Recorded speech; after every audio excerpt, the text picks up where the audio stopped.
நிறைய நேரம் நம்ம கண்ணீரின் பாதையில ஒருவேளை போவது போல தெரியலாம், வியாதியின் பாதையில போவது போல தெரியலாம், நம்ம ஞானம் இல்லாம நடந்து கொண்டதுனால கடன் பிரச்சனையில போவது போல தெரியலாம். ஆனால் நாம் நியமித்த பாதையில நம்ம போனா இப்படிதான் இருக்கும். ஆனா அப்பா நியமித்த பாதையில போக நம்ம ஆயத்தப்பட வேண்டும். ஏசப்பா உங்களை எந்த பாதையில நடத்துறாரோ அந்த பாதையிலே போகும்படி நாம் தீர்மானிப்போம் என்றால் இயேசு கூட வருவார். அது எப்படிப்பட்ட மேடானாலும் பள்ளத்தாக்கானாலும் ஆபத்தான சூழ்நிலையா இருந்தாலும் இயேசு நம்மோடு வருவார். இயேசு நமக்கு முன்பாய் கடந்து போவார். ஹல்லேலூயா. எப்பொழுது அப்பா நியமித்த பாதையிலே நாம் போகிற பொழுது இன்னைக்கு எல்லாரும் சொல்லலாமா? ஒரு தீர்மானம் எடுப்போம். ஏசப்பா, இவ்வளவு நாள் நான் எனக்காக ஓடிட்டப்பா, எனக்கு கண்ணுக்கு எதெல்லாம் பச்சையா தெரிஞ்சதோ, செழிப்பா தெரிஞ்சதோ, இது நல்லா இருக்கும்னு தெரிஞ்சதோ, அதுக்கு பின்னாடி நான் ஓடிட்டேன். என்னை மன்னியும் ஆண்டவர், என்னை மன்னியும். இதுக்கு மேல நீங்க எனக்கு காட்டுற வழியில நான் போறப்பா, நீர் எனக்கு காட்டுகிற வழியில நான் போக என்னை ஒப்பு கொடுக்கிறேன் ஆண்டவரே, என்னை ஒப்பு கொடுக்கிறேன், ஒப்பு கொடுக்கிறேன். ஹல்லேலூயா. எல்லாரும் கரங்களை உயர்த்தி சொல்லுங்க. மியூசிக் போட வேண்டாம், எல்லாரும் சொல்லுங்க.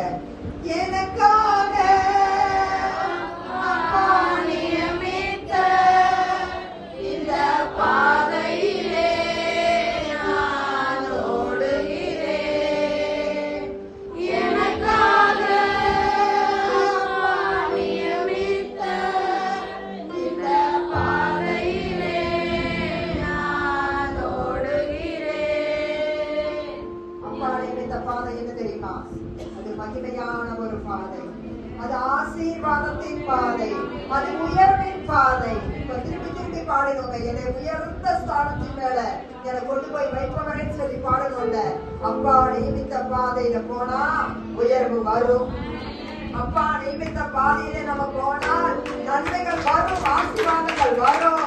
ஹல்லேலூயா, ஹல்லேலூயா, ஹல்லேலூயா.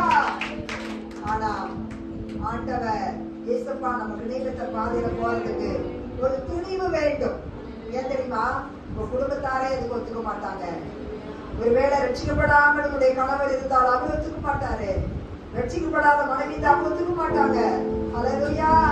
எல்லாவற்றையும் தாண்டி எல்லாத்தையும் உதவிட்டு பாரமான யாவற்றையும் சுற்றி நெருங்கி நிற்கிற பாரத்தையும் தள்ளி ஓர கட்டிட்டு துணிந்து ஓட வேண்டும். இயேசுவை நோக்கி துணிவாய் நாம் ஓடினால் மட்டுமே அப்பா நியமித்த பாதையை சுதந்திரிக்க முடியும்.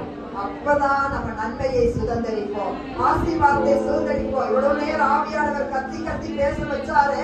என்ன சொன்னாரு? இஸ்ரவேலை ஆசீர்வதிப்பதே கர்த்தருக்கு பிரியம்.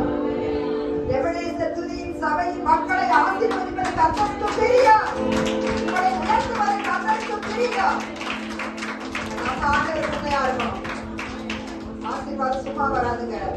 கர்த்தருக்கு உண்மையா இருக்கணும். கர்த்தருக்கு கொடுக்க வேண்டிய நேரத்தை சரியா கொடுக்கணும். அவர் கொடுக்க வேண்டிய கடத்தை சரியா கொடுக்கணும்.